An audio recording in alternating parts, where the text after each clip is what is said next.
Design inspiration, real-life makeovers, and the latest in pop culture. This is the Uploft Interior Design Podcast with Betsy Helmuth. Happy Thanksgiving week. I hope you're getting a little time off. I hope you're surrounding yourself with friends, family, good food. I, for one, have had lots of different types of Thanksgivings. I am from a very small family. My mom was divorced, and so it was just her and me. I was an only child. I had half brothers and sisters, but they were much older than me from my father's previous relationship. I really didn't grow up knowing them. My dad was pretty estranged as far as that goes. Not necessarily estranged, but I did not have a close relationship. I did not see him all that often. I had a grandma who I was very close to, but I was not close to my aunts or my uncles. So holiday time was always small and sometimes different. Like when I finally was able to work, I was often working holidays because that's when, the people who didn't have kids and families of their own kind of got assigned to those shifts, serving or, I was in New York City and sometimes, especially in the early years, didn't have a lot of friends. So my mom would come up and we'd have sort of a makeshift Thanksgiving in my apartment. As I grew older and had my own family, my husband is also an only child, so that circle still stayed small. I always thought I'd marry somebody who had like a lot of brothers and sisters so we could have a huge Thanksgiving feast at somebody else's house and I could kind of glimpse what that looks and feels like. But no, his mom was also divorced and he had aunts too, but they lived kind of distantly and had their own things going on. So even when I first got married, our holidays are small and our moms came to us if they were able to come at all. And then, I really liked and intentionally decided to have multiple children because I wanted a more festive vibe on the holidays. That's not the only reason, but it was certainly a major factor in why I decided to have, initially when my husband and I connected, we wanted 5 children. And I'm glad we toned that down and settled at 3. But hopefully we'll have festive and lively holidays from here on out, especially as they partner up. Yeah. So there we go. But I'm looking forward to hosting again. It's going to be small, just me, my husband, my 3 kids, dog, cat, and his mom. My mom is going to travel for Christmas. But yeah, I hope you're going to have a festive, boisterous, or low-key Thanksgiving. There have been Thanksgivings I have spent completely alone, watching my favorite shows, eating my favorite foods, answering to no one, and just hunkering down and having it be a really introspective, special, super chill day. I've seen this holiday from lots of different angles. So whether you're celebrating with friends, celebrating with family, working, sitting at home in your PJs alone on the couch, all of it can be festive. There can always be reasons to find gratitude and to celebrate and to give thanks. And that's what's so special about Thanksgiving, as opposed to other holidays where it might feel more integral to have people or presents or things. Really, you just need to have some reflective time on Thanksgiving and you're observing it right. I would say reflective time and some good food. I think those 2 things are needed in order to have a successful Thanksgiving. But yeah, that's just my 2 cents. Speaking of my 2 cents, I've got a book recommendation that I'm going to be sharing with you in the second half of today's show. The first half is, of course, devoted to design advice that I always give, answering people's questions. They've written in with pictures, with dilemmas, and I'm going to speak to those dilemmas today.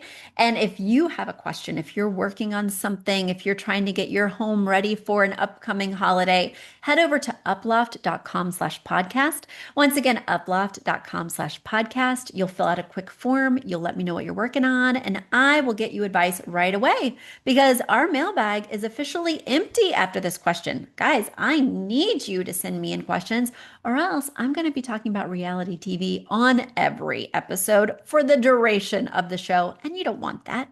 You've come here for the design. Stay for the design by writing me questions. Okay. So design at the top of the show. at the bottom of the show. We're going to be looking into Virginia Giuffre's book, Nobody's Girl. If you guys remember Virginia Giuffre, I always have to pause around her last name because it's not pronounced the way that it looks. But she was one of the most vocal of Jeffrey Epstein's victims. And she wrote a memoir before she died that was published posthumously.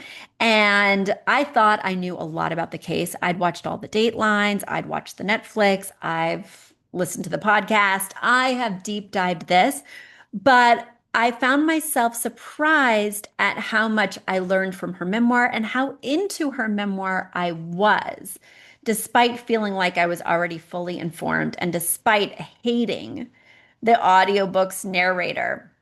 I just find that the narrator of an audiobook can make or break that book.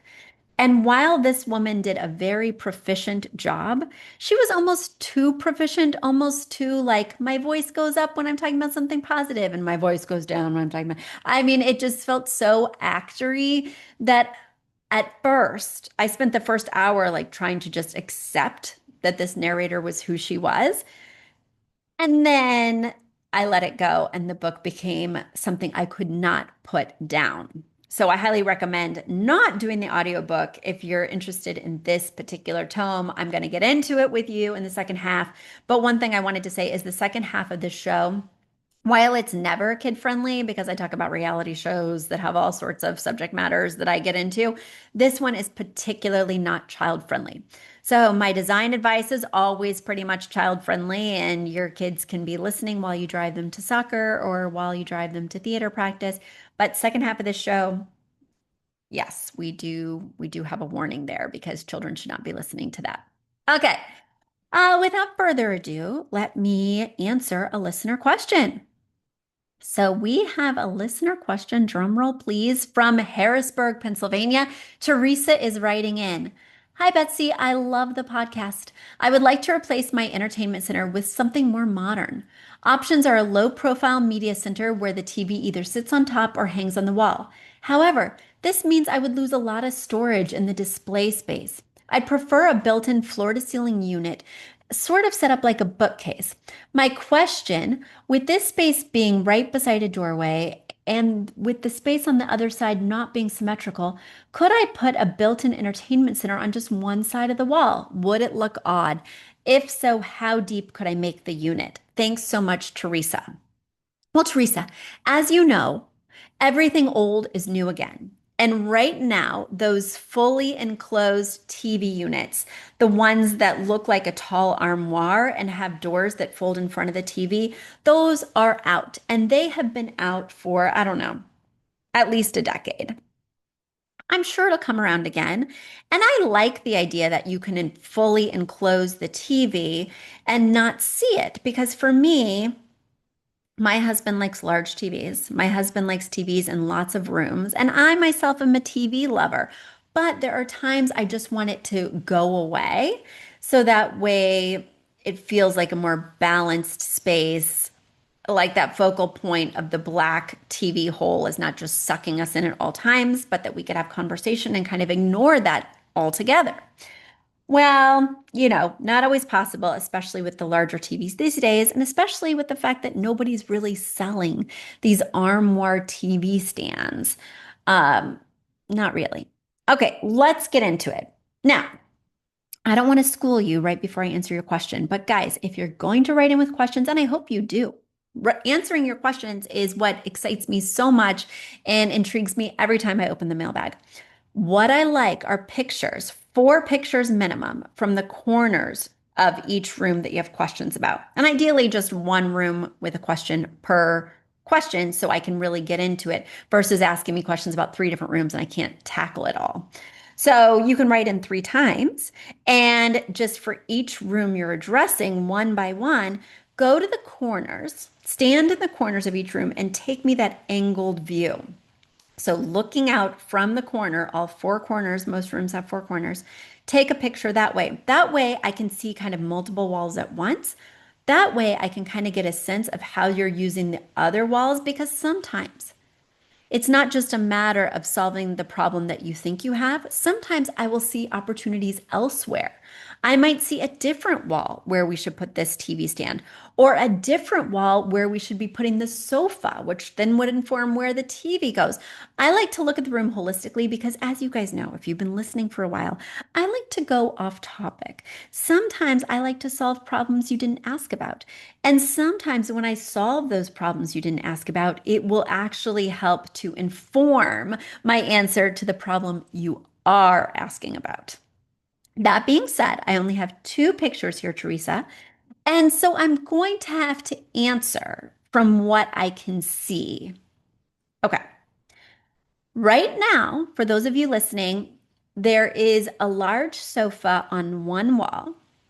And then kitty corner from it, diagonally from it in the corner, you do have a TV armoire that's on an angle facing the sofa. Now, the problem with this placement is that I don't have good parallel viewing unless I'm lounging on the sofa, using it as a chaise and using the arm as a headrest and watching the TV that way.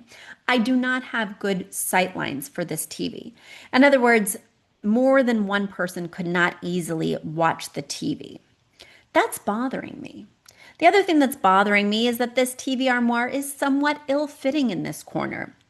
And I can see you love your accents. I love that you are in the holiday spirit with all this seasonal decor. But this is not the right solution.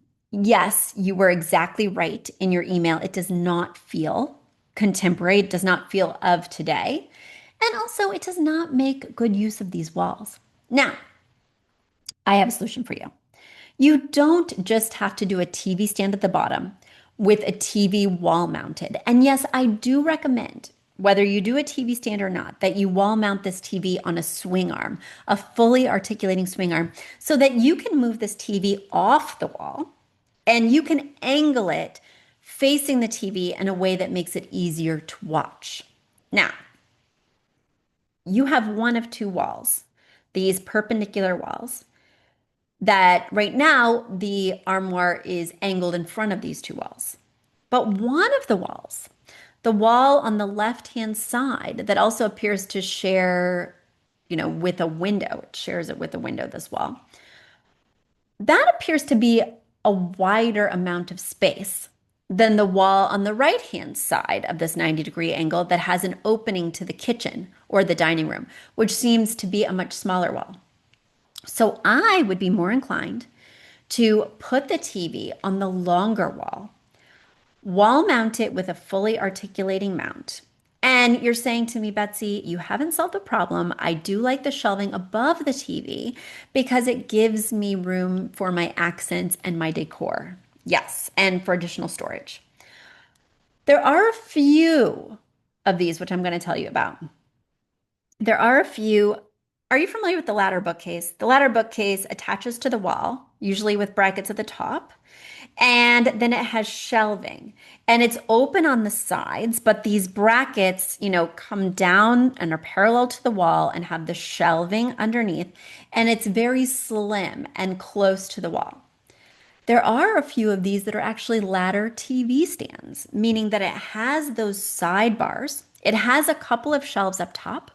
It has an empty void in the middle where you would mount the TV. And then the bars extend down to like a TV stand at the bottom. So you're getting your shelving at the top for display and storage. You're getting your wall-mounted TV and you're getting storage on the bottom just like you are with this armoire, but you can use that fully articulating mount to move that TV so that within the two bars on either side, you can still have articulation, even moving the TV in front of those bars. So that came to me when I was looking at these pictures because I also think it will go with your more rustic / transitional style. And I recently recommended one from Crate and Barrel for a client, and it was just the perfect thing for her space because her TV was not too big. If you do have a very wide TV, you'll find that it's just ill-fitting and won't work well in this application. I still would recommend that you wall mount this TV with a TV stand underneath, but you could do floating shelves, or you could on the opposite corner. So if I'm looking at the wall, I'm seeing the opening to the dining area in the middle. On the left-hand side, you have the TV armoire, and on the right-hand side, you just have an ottoman. You could put a small étagère there. Now, the étagère is just open shelving for display, for some storage, and then that would really take the place of the storage that you've got above the TV now. And you'd have even more storage with that wide TV stand because you do want the TV stand to be wider than the actual TV. And I'm worried that this TV is too small for the space. Now, you want to take the measuring tape from where your eyeballs are on the sofa to the wall where you're putting the TV. Take that number in inches, divide it by 2, and that is the size of the TV. Now, the TV is measured on a diagonal, so keep in mind if it's 100 inches from where you are on the sofa to the wall where the TV is, you divide it in half, that's 50 inches. The TV is not going to be 50 inches wide. That's the diagonal measurement. You're going to go shopping for a roughly 50-inch TV. All right, there we go. Answered all your questions, Theresa, but I have a feeling you're going to have more questions as you're shopping for the étagère, as you're selecting the right TV stand, and you will let me know. You will follow up because I can't wait to see what happens. And I can't wait to see the next season's decor because you really go for it here. And I'm a huge fan. I love going for it with seasonal decor. All right, guys. If you've got some time in between decorating for all the different seasons that are happening from fall and Thanksgiving to Christmas, well, you should pick up this book, Virginia Giuffre's Nobody's Girl. Now, unfortunately, Virginia Giuffre committed suicide earlier this year. So I think it was in spring of 2025 that she committed suicide. So tragic, so devastating. I can't imagine what it's done to her family. I can't imagine what she grappled with every day. But I was extra sad because I feel like I wanted more of her voice in this memoir. It's clear that she wrote with a ghostwriter, or as she calls it, her companion, I think, or anyway, I can't remember the C word that she used to describe her ghostwriter. And it's clear that they had a very close relationship, a friend relationship from the first chapter, where the companion or the ghostwriter really talks about their deep relationship and really says how much of the book that they'd been working on and says sort of what had been happening. Very interesting. But I want to just talk about a few things because I really thought I knew everything about this story, and there was a lot that I learned from this book, and I think this book is very important, and the stuff that I'm going to be talking about for the next few minutes is not child-friendly, so please listen carefully. So Virginia Giuffre obviously goes into her relationship with Epstein, her relationship with Ghislaine Maxwell, and I feel like I knew a lot of that. Of course, there are more details. And what I wish she would have gone into is kind of the relationship between Epstein and Ghislaine a little bit more because Ghislaine is still here. Ghislaine is the only one of that duo, Epstein and Ghislaine, who can speak to what really happened, who knows everything. Certainly the girls who were abused know a lot, but she knows everything. And I wanted to know more about her inner workings, considering the fact that she's the last living witness to all the horrors. And not all the horrors. I'm sure, Jeffrey was doing some things without her, but I'm sure she was doing some things without Jeffrey. Anyway, I just felt like that was a little bit glossed over. The thing I did not know is how damaged or how damaging, I should say, Virginia's childhood was. Not only was she sexually abused by her father, she was sexually abused and passed around to his friends, and her mom knew about it. Her mom was very aware of what was going on and chose to do nothing. What really bothered me about this book is that Virginia continued to have a relationship with her father, with her mother, not just as a minor, which of course you kind of have to have in so many different ways, unfortunately. But then as an adult, she still wanted her father in her life. She still wanted her mother in her life. She didn't really get apologies per se. the reality of what she experienced at their hands was not really fully acknowledged by them.